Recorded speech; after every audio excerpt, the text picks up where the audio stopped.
Hi, and welcome back to Becca Babbles podcast. I'm your host, Becca. I'm a certified personal trainer, holistic health coach, and future chiropractor on my way to figuring out this thing we call life. Now, let's get babbling. And welcome back to Becca Babbles podcast. I've got a special guest with me today, Lexi. Hi. She's my friend from chiropractic school. I thought it would be really fun to do the Q&A episode on Try 8 with Lexi because she's in regular clinic, whereas I am in sports pod. So we're just going to go through a little bit of like why Lexi decided to choose chiropractic, what the difference between clinic is, regular clinic versus sports pod versus a little bit of like the urban clinic, and then we'll get into answering your guys' questions. So Lexi, how did you get into chiropractic? Okay, so I had my BS in kinesiology. I didn't know what I wanted to do after kinesiology, so I got a job as a chiropractic assistant. And within that job, I found a mentor. And that mentor helped my mom, who was having a lot of shoulder pain, and she was taking medication after medication that didn't help. It was just numbing everything, obviously not getting to the root cause. Yeah. She started going to my mentor, and my mentor helped her. She stopped taking the medication. And I guess that just brought me to it. So obviously my mentor is amazing and great and was able to help my mom. And I saw like the power of chiropractic and how it can help anyone and anything a lot of the times. Yeah. So my mentor just kind of told me a little bit about how she went to Parker and just how chiropractic is good for you if you want to start your own business, and just like the power of it, what it does basically. Yeah, but that's awesome. Yeah. I know you had mentioned you like treating like peds and stuff like that. Is that still true? Yeah, I want to do from the womb to the tomb. Still from the womb to the tomb. That. That's amazing. That's awesome. Okay, so what made you decide to choose regular clinic? I guess I feel like a lot of the times what you hear in school is sports pod or like neuropod or stuff. They have their own specific, like more exercise based, more neuro based, more research based, and I just didn't feel like I had something specific for me, a specialty that I wanted to go towards, and I felt like regular would be not necessarily limiting me, but still being able to see anyone and everyone. And I know people that were in regular chiro did see like pregnant patients, or did see just like older patients, or just like a variety of people. So just from what I've heard, that's basically why I chose regular clinic, and I've been loving it so far. So yeah, what is it like being in regular clinic? Like, what does a typical day look like? Well, I'm under awesome supervising doc. So What'd you have? Dr. Arredondo. Okay. Yeah, Dr. Arredondo, he was awesome. Regular clinic I was very busy. Girl, having like 16 patients in a day. Not 16. Not 16. Every time I turned around, you're like, yeah, I got another patient. My interns loved me. So, you had to get the hang of it really quickly. Like all of us had to, because we had so many people there coming in for us, and we're a small group of people. So a day in the life of a regular clinic intern was, just getting there. I was there getting my hours time in after time in. Even if I wasn't there for a patient, I was there doing some type of learning from Dr. A. And I feel like that's the most important thing. So morning, see my patient, I have a little break. He has a lunch break, fortunately, so we have, set in lunch breaks as well. See our people, document school stuff. See our people, document school stuff. So it's just like just a job, basically. It's just a job, a regular job that you would do anything else. You're just doing what you're supposed to be doing during that time. So yeah, I think the biggest mindset shift that you have to make starting clinic is it's not school where you just show up, you have class, and like those are your dedicated class times, and you're used to that in the routine of it. Yeah. And then you're like, okay, this is my dedicated study time. Mm-hmm. It's like, no, I gotta shift this to being like, it is a job. Like you have a little bit of control as far as like, oh, I want to try and schedule my patients in the morning, or I want to try and schedule them in the afternoon. And you can like, I know for me, I always like wanted to work out early in the morning before clinic started. And then I wanted to be able to study a little bit for boards in the morning before I had my meeting in the morning with Beckerman. But it's like, sometimes that worked out, sometimes it didn't. And then if I had a patient at 9, then like my studying for boards got cut shorter than what it typically would be. And then like depending on when capstone was in the mix of all of that. So it's like you're like juggling all these things. So much. So you have to like think of it as a job as much as you can rather than it being education. Yes, I agree. Because obviously you're learning throughout the whole process. So, but it is definitely a job. You're going to be like any job you're learning throughout it. You're trying to work through everything that you need to work through. So yeah. So for me, the reason why I chose sports pod was because I know I've mentioned a lot on this podcast how like I want to work with active patients. I want to work more with active population. I do really enjoy the sports background. I have a personal training background. So using things like active therapies is really important to me and something that I wanted to learn more about. And so that's why I went into sports pod. I also went into sports pod because I knew if I chose sports pod, the type of people who would be in my pod. And so I think it's really important the community and the environment that you have in clinic, because if you are with a group of people or surrounded by a group of people that like don't hype you up or don't help you, that really hinders your learning and like what you think you're capable of. So I knew going into sports pod that like I would have people who are like-minded but also thought a little bit differently and would challenge me in the areas that I wanted to be challenged in. So I know for me, I like am really heavy into DNS and I love DNS and that approach. But I was challenged a lot more this try about like using things like isometrics, which like DNS kind of uses, but it's a little bit, it made me open up my eyes a little bit more and get out of my like DNS dogma of like 100% doing that. I still love it a ton, but like now I'm more open into like, okay, what's a different exercise that I can use besides like 3-month prone or 3 month supine and stuff like that. Plus also Beckerman's hilarious. I love him. He is the most funniest guy you'll ever meet. So for us, what it would look like for sports pod is typically every morning, it didn't always happen, at like 8:45 right before clinic would open, we would have a meeting with Beckerman and he would just tell us like who had what patient that day. We may go over like an exercise, we may go over an adjustment or something like that. It wouldn't be anything big. It was just he would ask us like, hey, what would you want to do? And then if you had a patient, then you'd go see a patient and stuff like that. So that was my experience being in sports pod. I was able to see a little bit of what Neuropod did. I don't know a ton. It was kind of the same setup just because Neuropod is in the same area as SportsPod.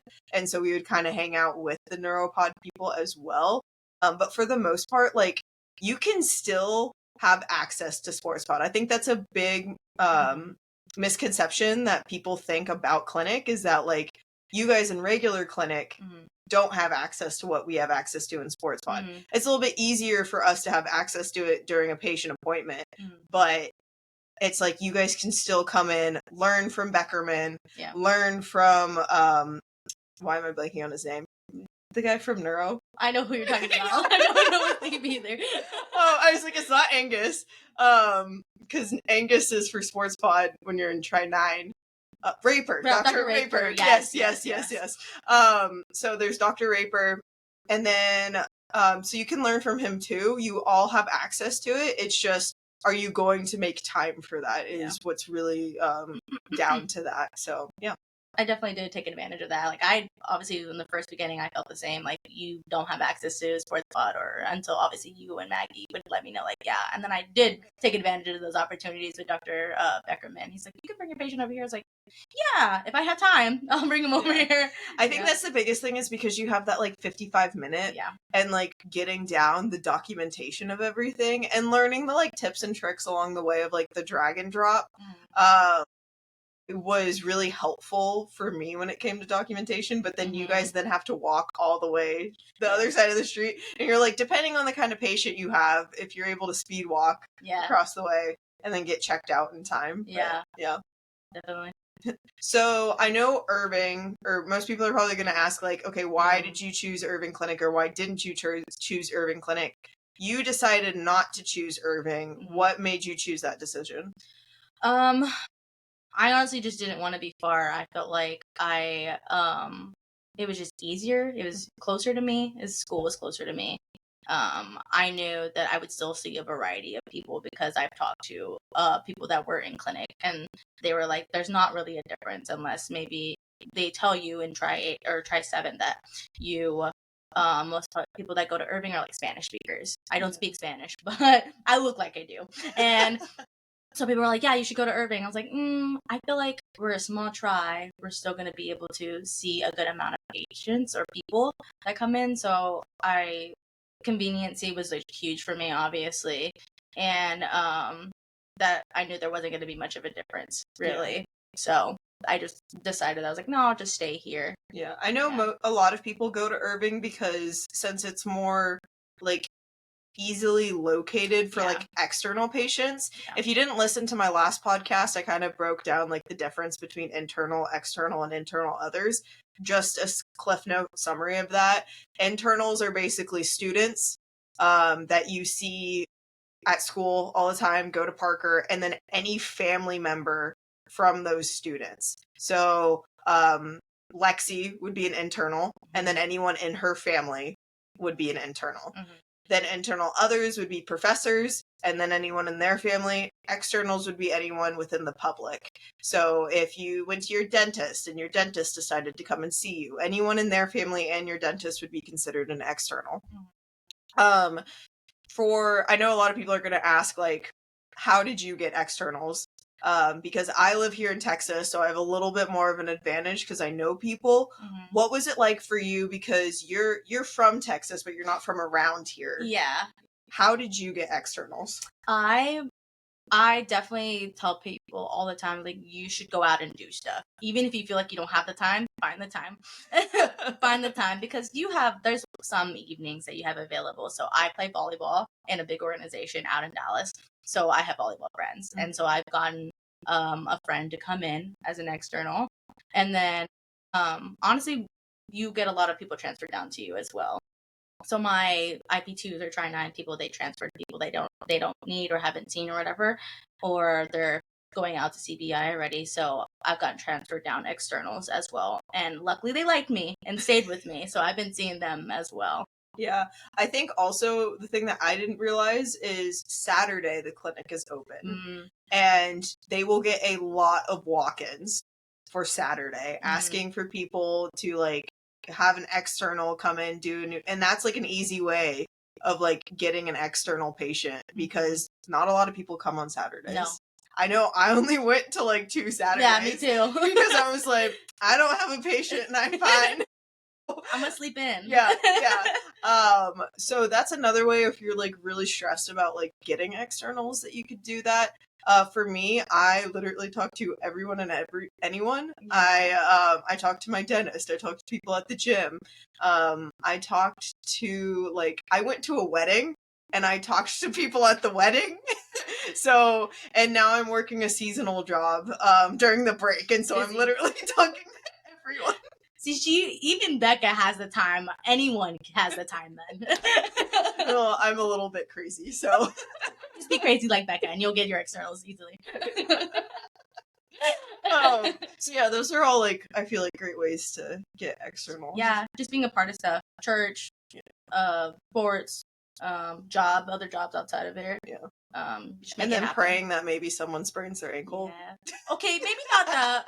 Maybe not that. Well, you want them to break their foot so then you can get an X-ray. Crazy. But yeah, you get an X-ray credit off of them, and then you get basically 2 credits.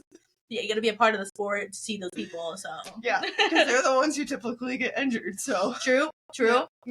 Yeah. Well, and then if you have this, it's really bad, but if you have access to old people, they typically they have a more flexible schedule. Go around the grocery store, see some old people.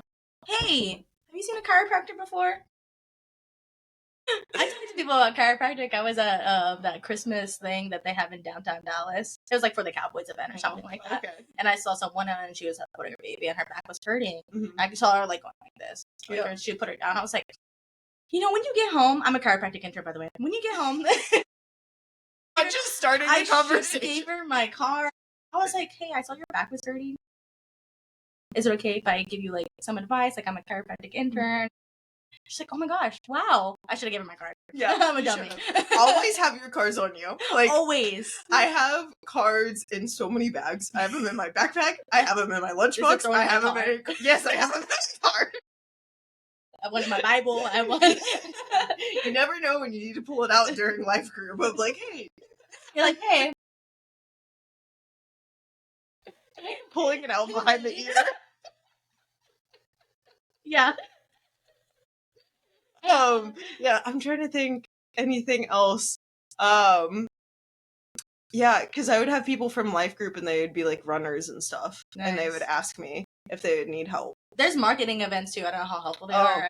I haven't been to any, but I know Becca has been. Yeah, so the one doing any of the marketing events are great, but if you're able to get the ones where I did a marketing event specifically for first responders. So I was able to be like, hey, you want free chiropractic? And they were like, yeah. It was funny because we were set up right next to a guy who was a chiropractor. And so he was doing like soft tissue work, trying to like prove like, hey, come and see me and pay for me versus these like babies who like are just giving you free chiropractic care. Yeah.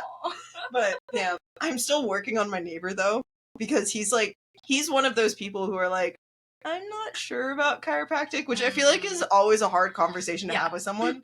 And I'm it's literally the education. Yeah. What you have learned in school and what you've learned in clubs and seminars, like that will truly impact people, and your ability to be able to articulate and like help them feel and see and understand what's going on will help you get people to come and see you. So how would you approach a conversation with someone that like is saying like, oh, I don't believe in chiropractic? I would probably ask them, I was like, okay, what's your experience of chiropractic first off? Because sometimes, unfortunately, like any job, there's not going to be there's going to be a bad someone in that job, profession, whatever it is. So maybe they had a bad experience with a chiropractor. Or I'm like, okay, well, have you had any other experience with a chiropractor? Or have you had any experience with other profession, PT, whatever? And kind of go about segue into that, like, okay, what was bad about it? I'm like, okay, well, this is what I've learned differently. Or this is what they're teaching us differently now, and how chiropractors being brought up now are different than the chiropractor you've probably been to. And just giving them reassurance of like, actually, there's just so much evidence out there, like this is safe for you, or like what you're going through could be chiropractic can help you so much. It's like, it's not just an adjustment, we can do soft tissue, we can do a bunch of exercises, and I think a lot of people know that about chiropractors, at least nowadays. They just hear, unfortunately, chiropractic is just like bad on social media and just what they see oftentimes. I always tell people, I'm like, how can you not believe in something that you can literally see right in front of your eyes? Like, right. Yeah. And that, like, that brings some humor to it. So then they're like, oh, well, so it kind of, like, opens their ears up to, like, wanting to understand what chiropractic is. And then, like, I know everyone rolls their eyes every time they hear, like, intra-abdominal pressure at school because they hear it on, like, repeat. Yeah. But, like, real everyday average people don't know what intra-abdominal pressure is and how that can like impact their lives. Yes. And then just the like being able to explain how the radiation down in their feet can be coming from their spine. It makes it sound crazy, but if you're able to explain the science but like in a digestible This better get digestible. I mean, put that in the edits. Digestible. In a digestible way, then they like will be like, oh, this makes sense. They understand what they're talking about, and people care more about the person who's treating them than what the label you are that is treating. Yeah. And if you expand out the tools that you have, you're able to help that person more. I know for me, I was literally, when Lexi got here, we just decided to adjust each other. And I literally told Lexi, I was like, I hate soft tissue. I love soft tissue. And I know I need to like work on my soft tissue and get better at soft tissue. And so that's a way that I need to expand and grow. Whether like, I don't know, Lexi, is there something where you typically stand away from that you need to like expand your tool belt? extremity adjusting. That's a good one. Yeah, extremity adjusting for sure. It's so beneficial though. We're always on our feet. We're always using our hands. Like, I know it could be beneficial, but I'm like, I'm not good at it. So there's a seminar coming out. NPI like that. NPI seminar end of January 2026. Y'all go to it. Yeah, no, that's good because I feel like extremities are forgotten about a lot. Yes. And even as a person who like loves adjusting feet, that was she's adjusted mine. I've adjusted a lot of my patients at clinic. So like that impacts their lives so much. Yeah. So all right, I think it's time to get into their actual questions. Sorry, we talk a lot. Yeah. Well, it's called Becca Babbles for a reason. So Lexi and Becca Babbles. Wrong person to put on your body. Why'd you say that? It's gonna be a long one.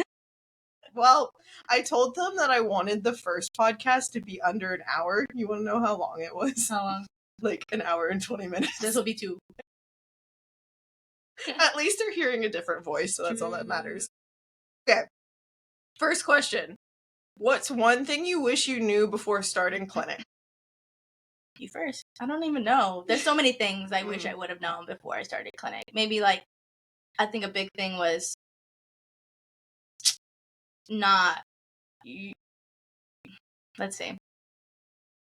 Sometimes it's gonna look like a fail, but it's not necessarily a fail, I guess. Yeah. So like, you put a lot of pressure on yourself, but really everyone that's going or coming to the clinic know we're students. Know that, and I feel like we just need reassurance more if anything. Like,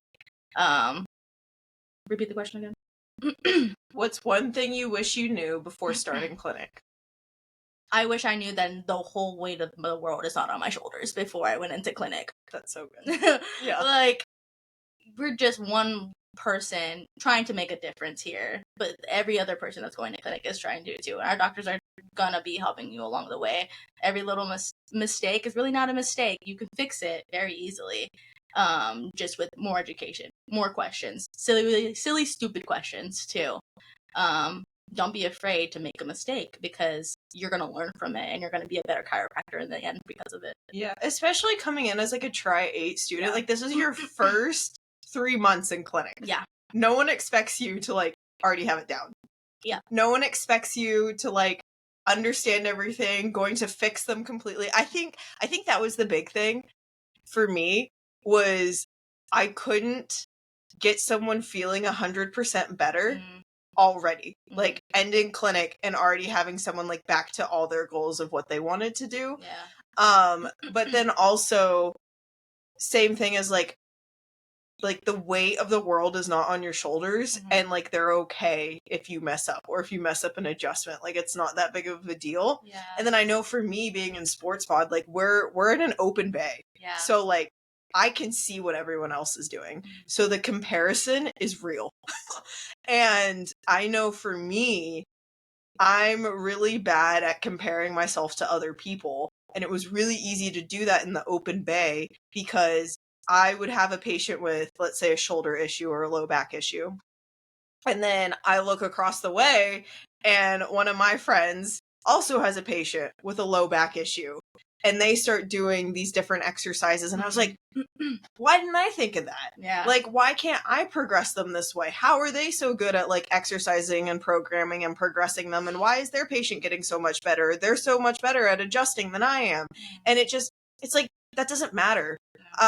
Once I let that go and was like, we all are good at different things for different reasons, and just asking the person that's in your pod, like, we all want to help each other out. I think that was really something that was important for me in my pod, was that everyone in my pod, I don't know what your experience was like super helpful, and they wanted to help each other out. Like, we'll sometimes sit there as we're waiting for patients, and I'll be like, hey, I got this patient with a shoulder issue. It's actually a neck issue, but it's a shoulder issue. You'll learn later. Then, Mackenzie, chin retraction is amazing. You get this patient, and sorry, I'm going down a rabbit hole. I had this patient, she was like, my shoulder hurts so bad. And like, she could barely even abduct her arm up to like 90 degrees. And she could barely even like bring like flexion of her shoulder to like, I think it was like 110 is what I measured. And I had her do 15 MDT retractions. Already could like bring her arm up to her ear. And she was like, what? Which? Literally, that's what she said.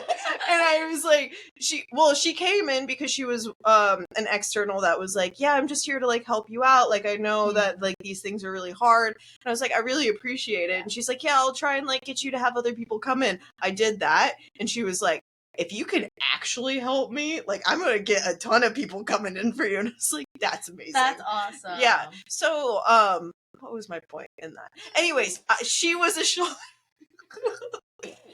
shoulder case. And like, okay, great. I got her to have more range of motion.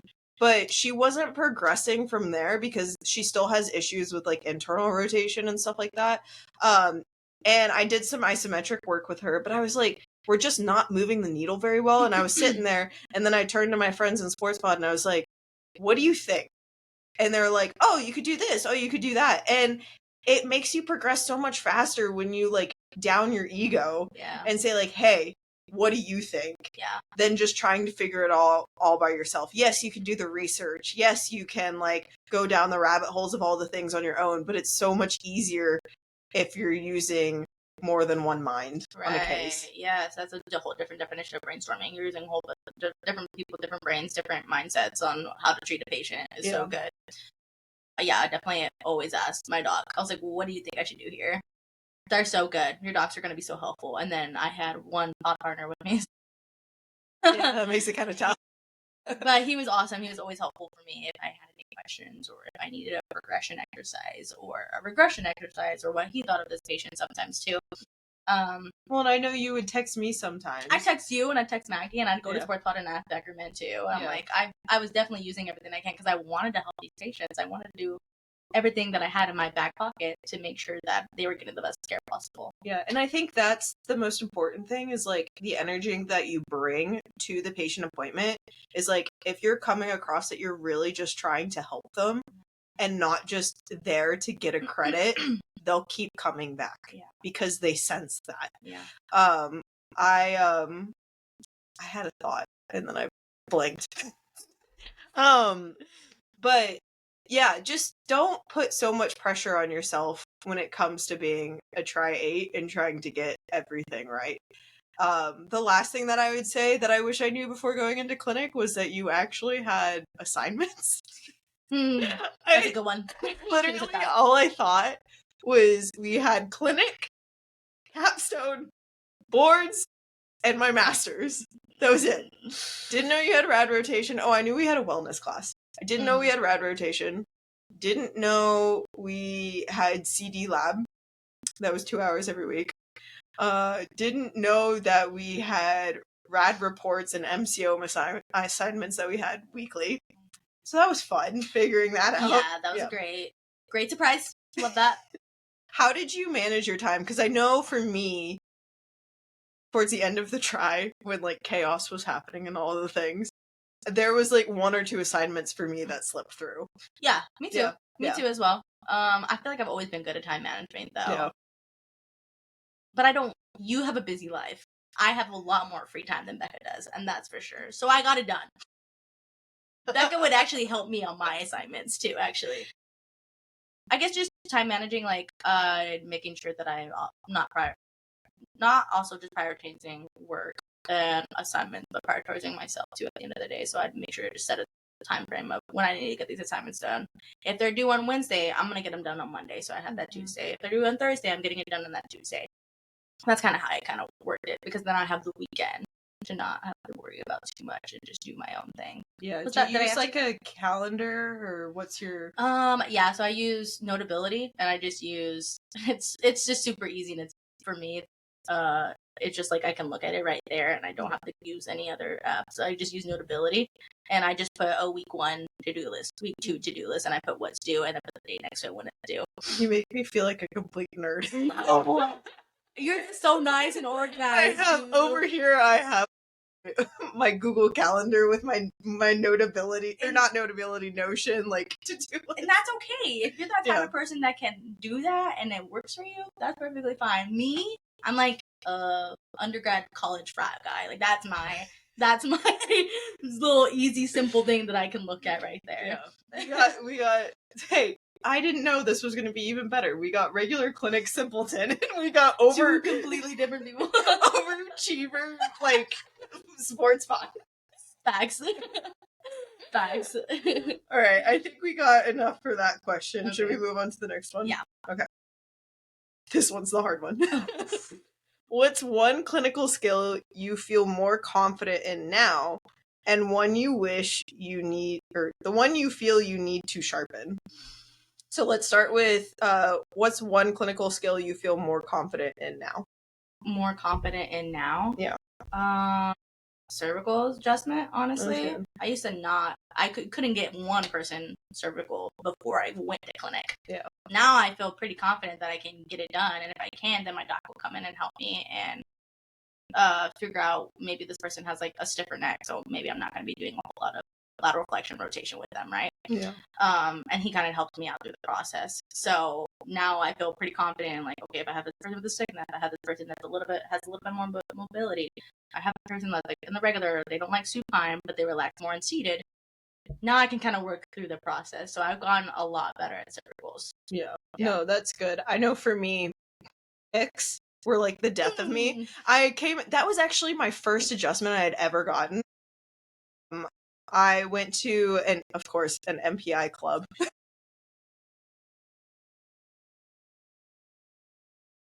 I went to MPI club and they were teaching kicks, and I was doing it on Dom, actually. I think it was either a seminar or club. I can't remember. Anyways, I did a kick, and we both looked at each other. I was like, I got it. And then I was like, I'm gonna be amazing at kicks. This is awesome. And then, of course, what ends up happening is you're like, I don't know how I did it before. It's not working anymore.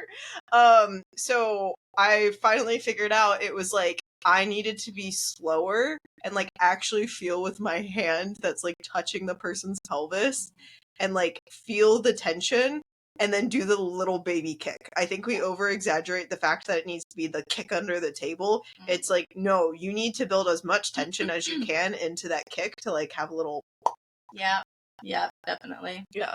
And then I feel like occiput adjustments got a lot better for me. That's a thing I gotta work on. It's okay, we got time. I know also you were in the blended program. Yeah. So coming into clinic, how did you prepare yourself going into clinic? Because I know a lot of blended students ask me questions on like, I'm nervous because you guys have been in person for so long, but you didn't get that much access to adjusting, and then you were straight into clinic.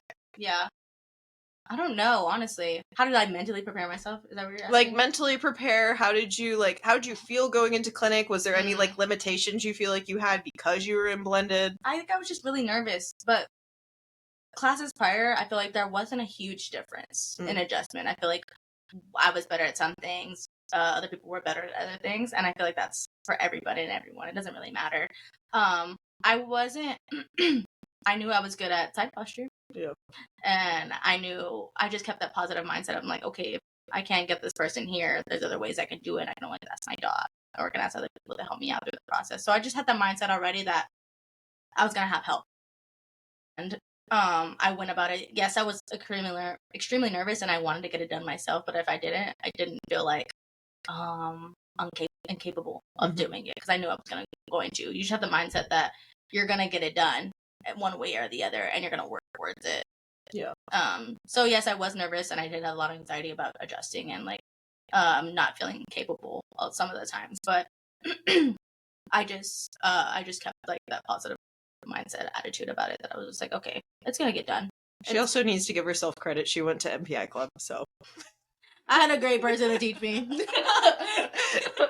Yes, me and Maggie were in it. Like a lot of the blended people. Well, I'm not gonna talk. I love my blended people, but me and Maggie, we were grinding in club and trying to learn more. And I think that's super beneficial. If you're a try one, you're a try two, you're a blended person, get into clubs, even if they're like maybe not for you, or like it's you feel like it's silly, or you feel like you're doing pretty good already, even if you're try one, try two, you're probably not. Like, there's so much things you gotta learn and gotta do, and every person's different. You need to get as many touches on as many people, and that's like MoPAL is like super like more touches, more experience, you'll get better and better. Well, and also you want to be really good at adjusting chiropractic students, because adjusting a person who's not a chiropractic student is so different and a lot harder than a chiropractic student. And if you can't get a chiropractic student, then I don't want to say you're already behind. It's just going to make things harder. Yeah. Because I know for me, already understanding the adjustment a little bit more going into clinic was so much more helpful, because then when I had that patient that was like a little bit more stiff, like I'm thinking, Maggie's husband, like adjusting him was like, he was so stiff. And I was like, I don't even know if I can produce enough power for this. And like using the different body mechanics and stuff like that, and like trialing and error, what I would do, I would do some mobilizations first, like T-spine mobilizations, before I went in to do his anteriors. And then I think also I didn't realize, because he hadn't been adjusted very often, it like takes some time to get that motion in there. Yeah. And of course you didn't get the pop and crack, which like I know is not what you're looking for, but it's like, it's so nice. Yeah. And the first time where I got a pop out of his T-spine, I was like,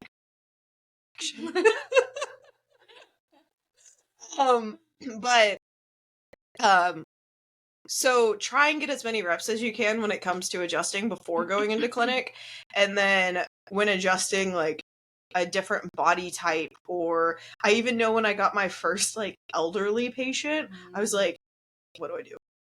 I literally looked at Beckerman and I went up to him and I was like, so I'm kind of nervous adjusting him. Yeah. What do I do? And he's like, you do what you do with a normal patient and maybe just like do it on drops. Yeah. And I was like, duh. Like I knew that, but I needed that reassurance. Yeah. Because it can be nerve-wracking when you're dealing with a different body or a different age, when you haven't done that before. So like give yourself some grace with that. Yeah. Because I know you've had some complex cases. Yeah. And I've always asked y'all for help. So use your people. Yeah. I mean, I ultimately got through it. Maybe they didn't come back, or maybe they just found something different that they felt like would help them, but that didn't deter me. I was like, okay, well, that's a learning lesson. And I can work on communication. Now I know a little bit more about the hip degeneration. I know a little bit more about knee degeneration, stuff that I didn't know prior. So even if you don't see that patient ultimately, or you're ready for the next one. Yeah. And I think that is a clinical skill I feel like I've improved so much more on, is communication. Communication, whether it is on like someone, what they're dealing with, and bringing it down from a academic level to an actual patient understanding level, because you will get so many confused looks, whether that be even from your like try ones, try twos, or whether that be from the external that comes in. And I think always tying back what their goal is to what they're dealing with will always make them be like, oh, that's why I need to come. Because there's a difference when you have someone coming in just because they want to help you out versus a person that's coming in because they actually want and need help from you. And for me, that's a little bit more empowering and more enjoyable to be in clinic when you know you're actually helping someone, because that's the reason why you became a chiropractor and why you're here in the first place. Yeah. Yeah. All right. You answered the question? I think so. Well, there's the second half to the question. The confidence. Well, that was the question. That was the first part. No, the second part is... we haven't answered the whole question. The one you feel you need to sharpen. What's a clinical skill you feel like you need to sharpen? Probably communication. I feel like I've gotten so much better, but I feel like I've already got lacked in communication prior, because I'm not one to know the bigger words or know like I guess I had a good understanding, but I couldn't put it into smarter terminology. I feel like I was already at the like lesser terminology of things already. Yeah. So I'm like, how do I sound more professional, if anything? Yeah. So I'm like, I'm already at a relatable level. That's fine with patients, but sometimes like with students, you need to explain a little bit more because they're at that process of like learning that stuff. So I'm like, okay, I want to help you out a little bit so you aren't just hearing these words for the first time later on. And then with patients that I've had, they've had like background in anatomy, background in medical stuff. So I'm like, okay, I don't want to sound like a dummy towards you because I don't know what the bigger words, or I don't want to make you feel like you have no idea what you're talking about when it's your body and this is what you're feeling. So that communication aspect, and then exercises too, trying to make it understandable to where like these exercises are helpful. They're not just going to make you sore. These exercises are actually going to help you. Then just the adjustment in the soft tissue that I'm doing here, these exercises are going to lock in exactly what we did. And in the long term, what you're doing now, we can progress and you can get better and better. So you're, walking now, but you're running later when you're 60 years old. Yeah. I think a big thing for me that I need to sharpen with is like choosing what and why I'm using a therapy. I think what's hard in clinic is because you have to get the credits, it really creates this mindset of, oh, adjustment, soft tissue, exercise, boom. Got a trigger point, soft tissue. Got a restriction, adjust. Got some sort of range of motion limitation, do some sort of physical therapy. Boom, boom, boom. And it's like, ask yourself, why are you choosing the exercise instead of doing the soft tissue? Ask yourself, why specifically are you choosing this exercise? Is it just because in PT2 it said it was an anti-extension exercise and they have some sort of limitation? Or is it because it actually correlates to their sport, or it's a progression from the exercise that you're doing? That's another thing that I want to get better at, is my exercise selection. Yes, is good, but I want to get better at the progression of it and relating it to the goal that they have. I feel like a lot of the times my exercise selection can be kind of all over the place, and I want to get a little bit more specific with what their goal is and what they're dealing with, instead of it just being like, oh, we got a wrist issue, like we're doing all these different wrist exercises, or like we got low back pain. Where is the low back pain actually stemming from, and finding that root, which like typically ends up being from their glutes, but low diagonal sit. But it's like, don't stay there. Don't stay in the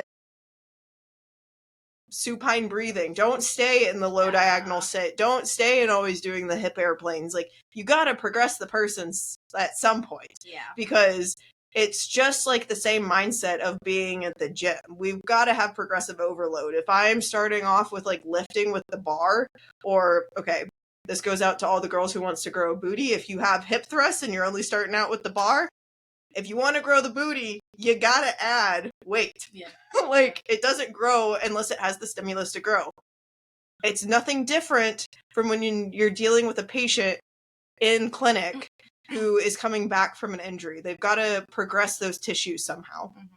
Yeah. So, yeah. Good stuff. Do you think we answered the question? I don't know. Y'all let us know. You can spam her Instagram. All right. Now we're going on to boards because I feel like everyone wants to know. Yeah. Boards. So we have only taken part 1, 2, 3, and PT. We have not taken part 4 yet. And I'm saying this because the next question is, which board exam has been the hardest?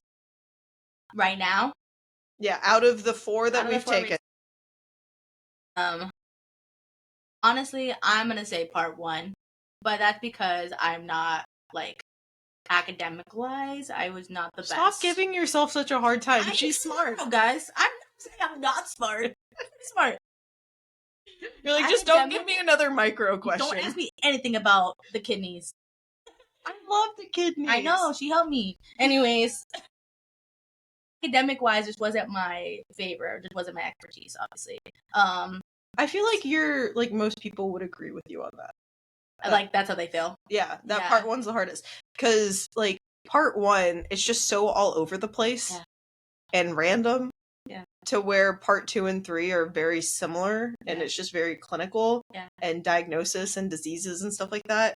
Yet I'm going to be the weird one and say part 3 for me. Because I tutored gross anatomy. I tutored Phys 1 and 2. So that first section where it was like spinal anatomy, general anatomy, physiology, I was like, boom, boom, boom, boom, boom. Granted, like any of the embryology questions, I was like, I have no idea what you're talking about. I'm going to do my best. No, go forward. Oh, yeah. But, like, all the insulin and glycogen and all that stuff and kidneys, I was like, boom, we got this. It was awesome. Now, that micro and biochem and pathology portion, I don't want to do that again, ever. But I feel like part 3 was just hard because the x-rays were awful. The x-rays were awful. Yeah. And I was told that the x-rays were going to be awful, yet I was told there was going to be a case with it to where it was like, oh, you're gonna like, it's gonna be the keywords and it's fine. No, you got 15-year-old with low back pain. That's it. Yeah. The cases were separate on its own with no imaging. Yeah. So that was great. But also, when I took boards, I had an interesting experience. I had to take mine down in Waco because signups just like got really fast. And I was like, you know what? Girls trip with my family. Well, with my mom. And it's going to be fun. It's going to be great. And I'm going to take part 2 on Saturday, part 3 on Sunday.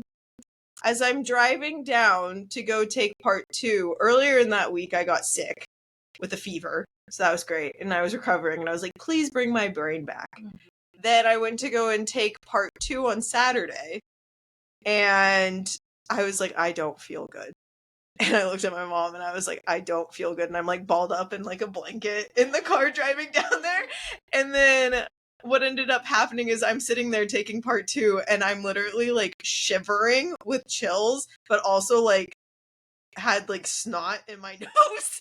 And they only allowed me to have 2 tissues in there. Yeah.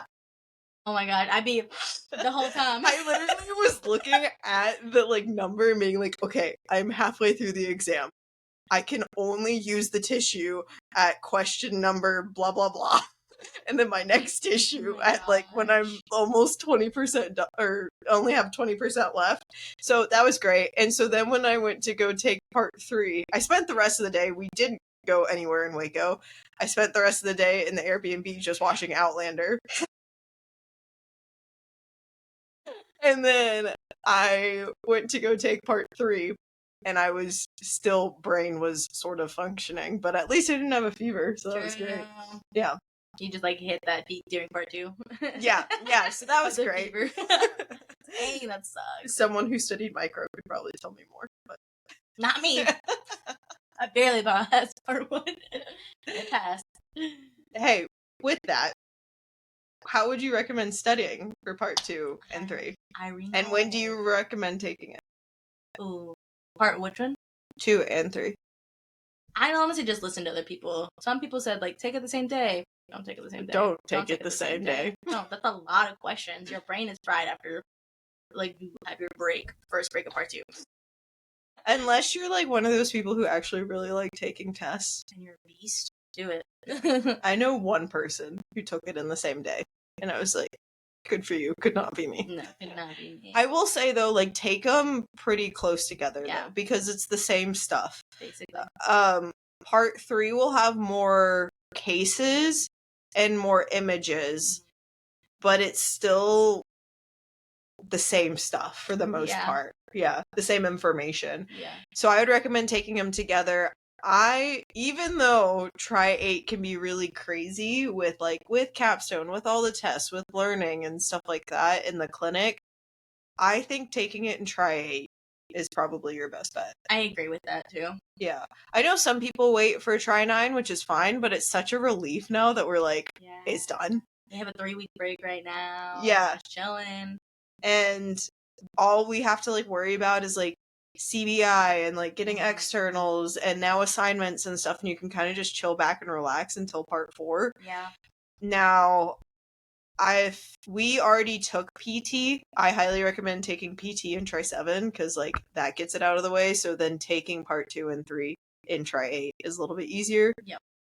But the way that I studied, I know we both did Irene Gold. Yeah. I didn't do Irene Gold for part 1 because I didn't feel like I really needed to or want to. I feel like Irene Gold was good for 2 and 3 because I was in a mode of when I was studying for part 1, I knew like I was going to make a schedule and I was going to get it done. And I studied over break because we had a 3-week break. But for part 2 and 3, after Tri 7, I was like, I'm done.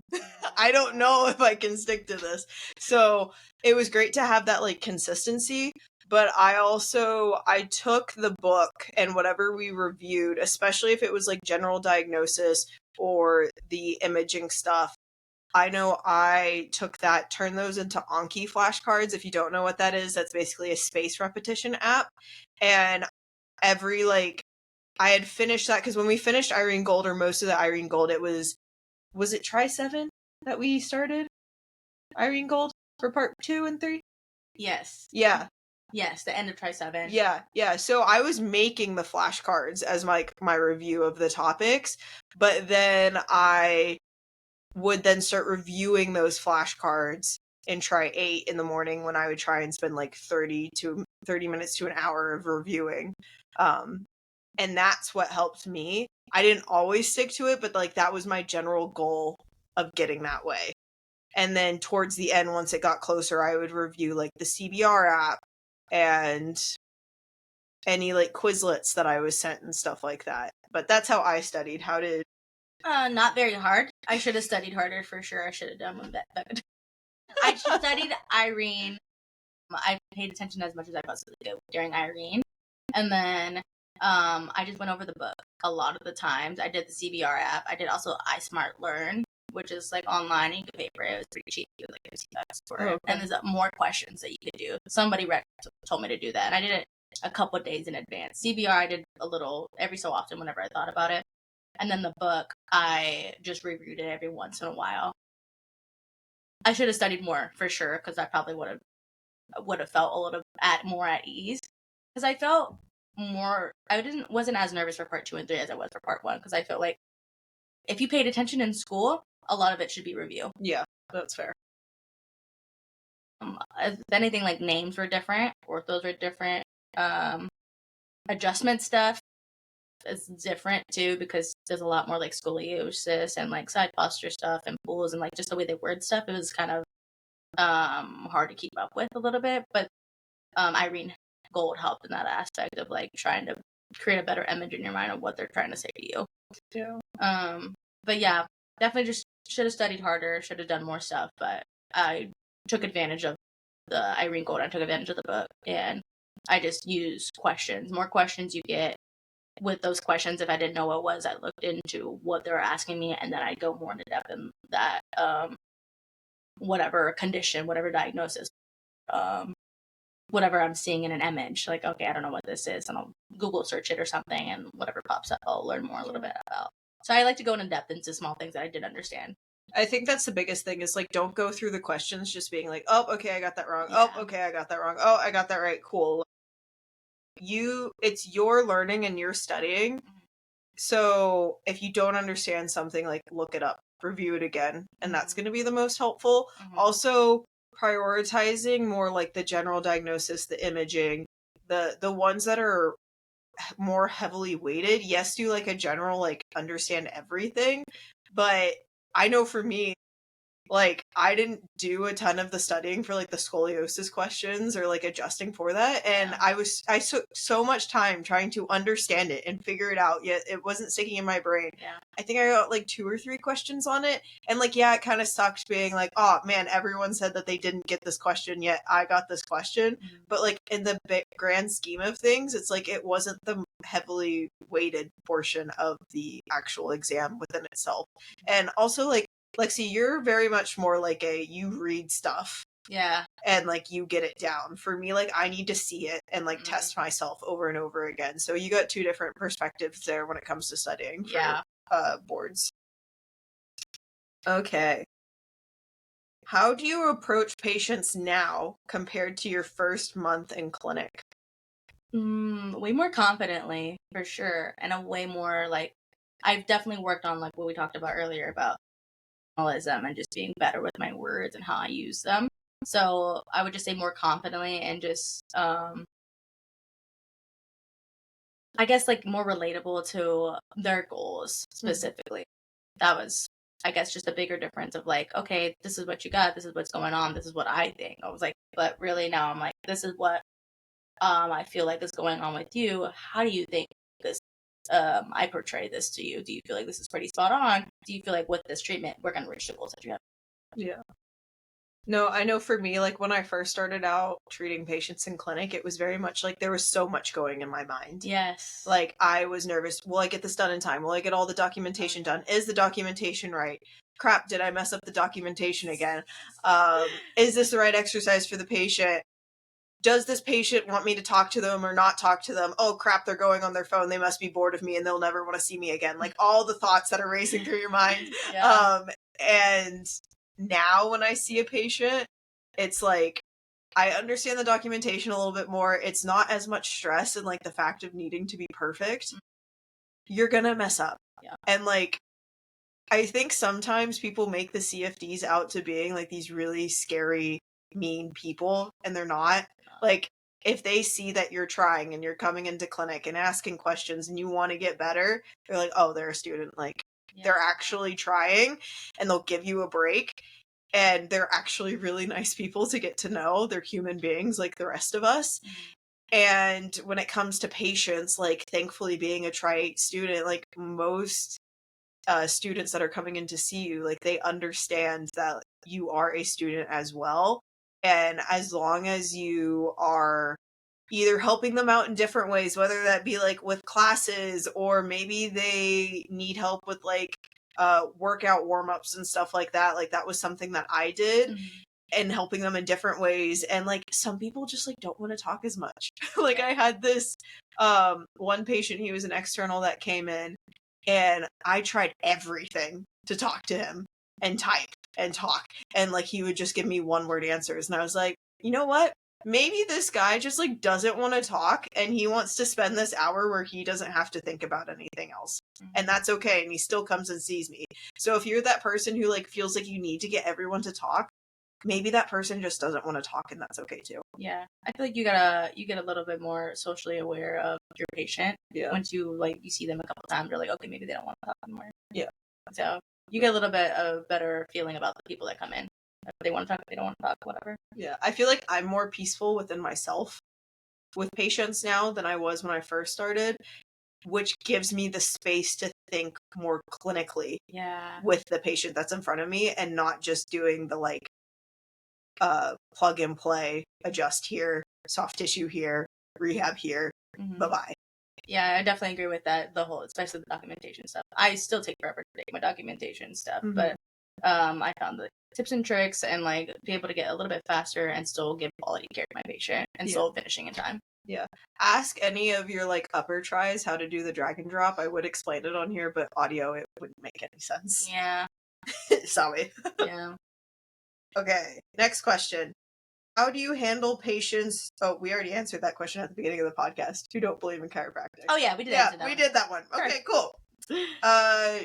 Should we do 2 more questions? We can if you have time. Okay. What's your favorite moment from clinic? My favorite moment from clinic is I can just think of one patient that comes to mind is that maybe first or second visit they were coming. They had but they had like a trauma event that happened to them, and so they still had a lot of like residual pain or stiffness in their neck from it. I adjusted them. I did the soft tissue. I gave them some exercises they can do at home, and I wanted them to continue doing. After the adjustment, immediately, or after the adjustment, after some soft tissue, they're like, "Wow, I feel 10 times better." And they're like, "Wow, you're gonna be." They literally said word for word. They're like, "Girl, you ate that. Period." And you're gonna be such a great doctor. That's amazing. Yeah. Favorite moment, still in my head. I was like, can you text that to me so I can post it online? You need to get her to write a review for you. No, literally, I should. I'm gonna text them right now, actually. Yeah. Write a review for me. That's hilarious. So that was one of my favorite moments. I have a lot of favorite moments like that, but that was one of the ones that I remember because it was like maybe in the first couple of weeks of going into Tri-A, and I was like, okay, I'm in someone else's body right now because I don't feel like I know what I'm doing. So for her to say that, immediately I just like grounded myself. So I'm like, wait, this is me. I did that, you know? Yeah. So that's awesome. Mm-hmm. Yeah. Well, I'm gonna cheat and I'm gonna do two. I'm gonna give another one then. Okay. So one of mine is patient related. One of mine is just like messing around in clinic. Okay. So if you have one of those, go. Okay. So my messing around in clinic one is. I don't remember if I told you about this or not. We're gonna know now. So in Sports Pod, I'm kind of the person that like stirs up the pot and asks like random questions. And so I was sitting there one day with two people in Sports Pod, and I was like, I don't know how it came up, but I said something about like if you were a cereal, like the cereal you eat, if you were a cereal character, you talk to me about this. what character would you be? And we immediately looked at one of our friends and we were like, you would be the cinnamon stick from Applejack. I know exactly who you're talking about too. And so we said Beckerman would be Captain Crunch. Yep. And then there was still debate back and forth. First we said that I was Pebbles from Fruity Pebbles, the girl. Is that her name? I don't know. The girl from Fruity Pebbles. Was it Bam Bam? Is that her name? I have no idea. Anyways, so I was either her or I was the honeybee from Honey Bunches of Oats. That's exactly what I came to mind with. That's hilarious. Yeah. Because then we thought, Beckerman thought Bridge would be honeybee. No, I don't see it. You know what I said? This is the other part. So I said Bridge would be Reese's Puffs. That's crazy. And immediately, Dom and Brandon went, "You're racist." Wait, I knew that. I knew what you meant. I went, "That's not what I meant." And then Bridge, we're telling Beckerman this. We spent an hour talking about this as we're waiting for our patients. And we go up to Beckerman and we're like, "Hey, we need your help figuring this out." And I said, we had told him what I had said about Bridge. And Bridge then walks up and Bridge goes, someone said to Bridge, they were like, if you were a serial character, what character would you be? And he went, Reese's Puffs. I was like, yes. You were spot on then. I know. So that was hilarious. To give more context, is Indian. I guess there's a picture of the Reese's Puffs. That's hilarious. Approved by Bridge. Oh no, that's funny though. Yeah. So that was funny. Who else was? Brandon was Lucky Charms, and Maggie. I can't remember what we said Maggie would be. I searched up grandma cereals. Oh my gosh, no way. For like a grandma character or like a motherly character. Yeah. Because like Maggie is pretty much the mom of the group because she is a mom. So the only thing that I could find was this like Grandma Teddy, which is a bear that is a grandma on a cereal. Aww. But it's kind of a creepy bear. Then that's not a good one. We'll figure it out later. So anyways, and then later that day, me and Dom started talking about what Disney characters we would be. Yes. Yeah. And so I was, what did I end up being? Dom said I would be Rapunzel. And I was like, I'm not stuck in a tower waiting for a dude to come and save me. No. Yeah. No.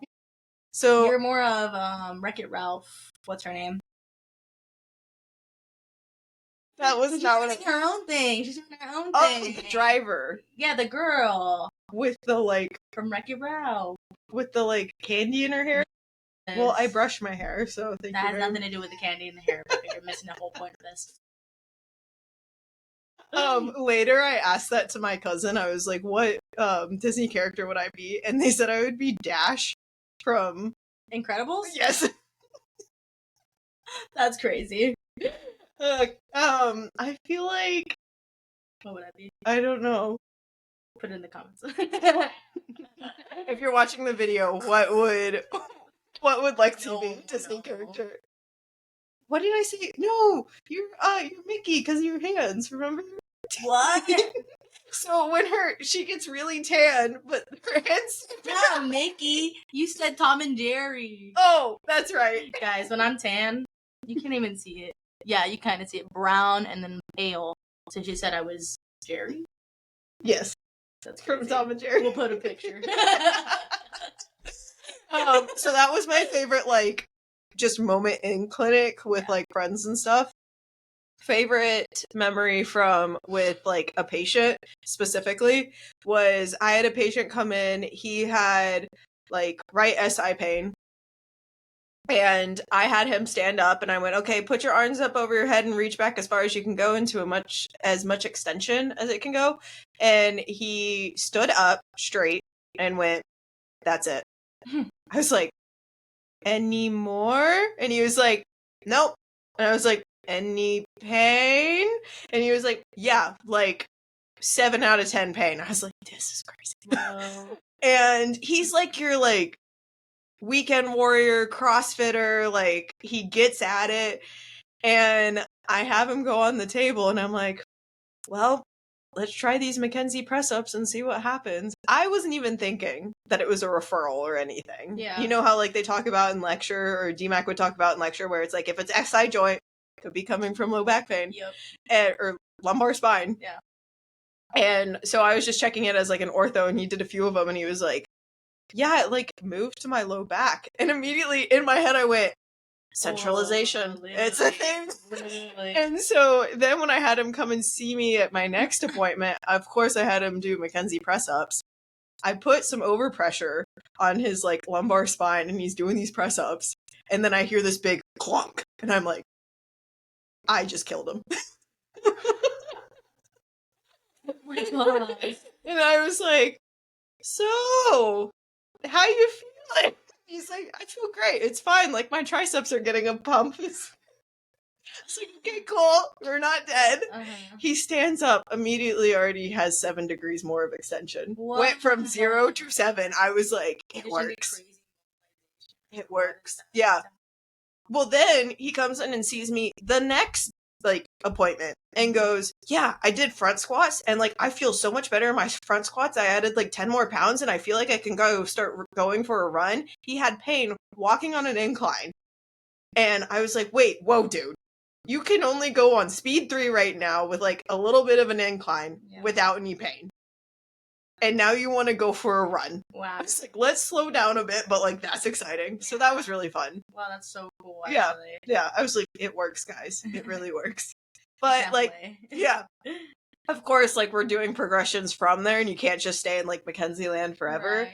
But like, it's cool. All the things that you were talking about in club and like, and in classes and stuff like that, like do actually work and do apply. Yeah. So try it out, mess around, get a little bit messy, and crazy things could happen. Mm-hmm. And that's the whole point of try it, honestly, just finding you and finding what works. And just keep your composure in front of your patient. Yeah, don't get all wide-eyed. Like, oh. Good thing he was like face down, so you didn't see what happened. That's crazy. Yeah. Did you think of another one? We play Contexto. What is that? Yeah, that's fun. Contexto is like a game we'll play with Dr. Campbell, and Dr. A will join us. We're just in Campbell's like little pod area, and just like a group of 10 of us just around the computer, and Contexto's online. And it's like you guess a word, and then it'll be like in the orange, red, or green. And if it's in the green, you're closer to the word of the day. Oh. Yeah. So like, I would be really bad at that. Yeah, probably. So we just try to get closer and closer to the thing, and whoever like gets it, yay, move on. So it's like Wordle-ish.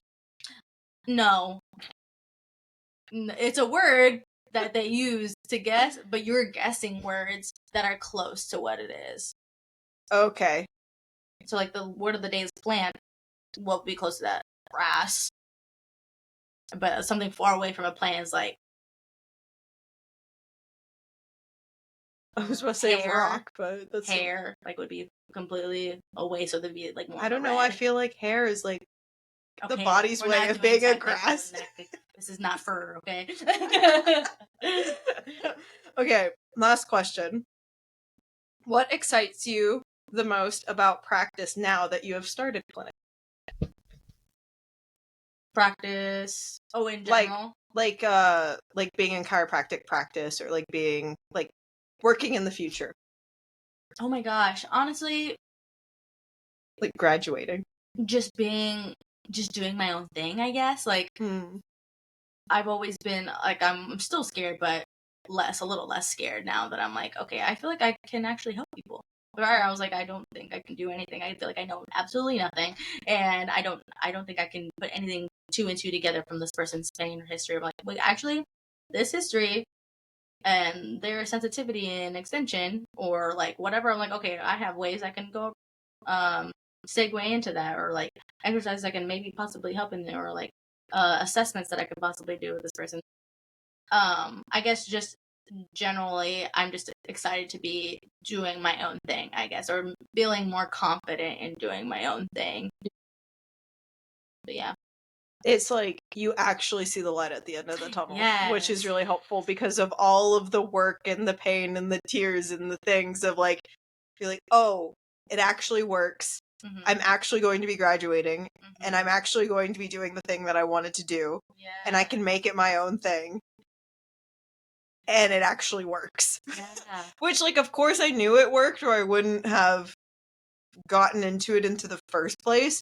But the fact that me, myself, can it do works it. from me. Yeah, like, I can be one of those people that changes people's Yeah. lives. Or, like, helps them change their life.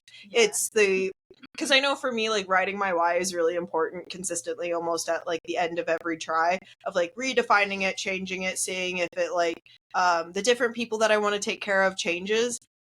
And I can see that more clearly now of, like, yes, I can help people reach their goals and stay either out of pain or continue to improve their sport or their activity, keep them in their health and fitness goals and all the things. Yeah.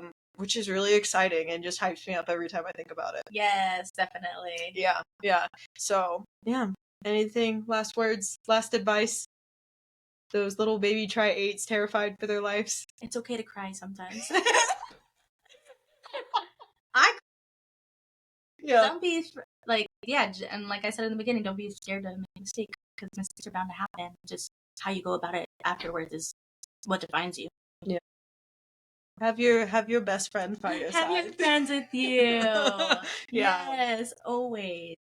Your friends are your biggest motivators. Y'all in the same boat together. Mm-hmm. So y'all are gonna get through it together. If you guys have any other questions, you can message me on Instagram or email me at beccababbles@gmail.com, or message me on Instagram at Becca and Wellness. Do you want to give your Instagram? Yes, my Instagram is Lexi with an I _Alvarez, ALVAREZ, and that's Instagram. That's pretty much it. Connect with her. She's pretty cool. I might. All right. Do you know my outro? No. All right. It's I can't wait to babble with you next time. Okay. Hey? I think so. Okay. Do we I say need it to at the count same down? time? Yeah. Let's do it at the same time? Okay. On 3. 1, 2, 3. Can't wait to babble with you next time. Thank you so much for listening to this episode of Becca Babbles podcast. If you enjoyed this episode, the best thing that you can do is leave a 5-star rating and review on Apple Podcast, Spotify, or any other listening platform of your choosing. If you want to learn more about me, you can do that by following me on Instagram at Becca and Wellness, or by checking out my blog, freebies, offers, and newsletter on my website at beccaandwellness.com. If you want to share the love of the podcast, you can do that by taking a screenshot and sharing it on social media and tagging me and the podcast at Becca and Wellness and using the hashtag Becca Babbles Podcast. I hope you have a great rest of your day, and I can't wait to babble with you next time.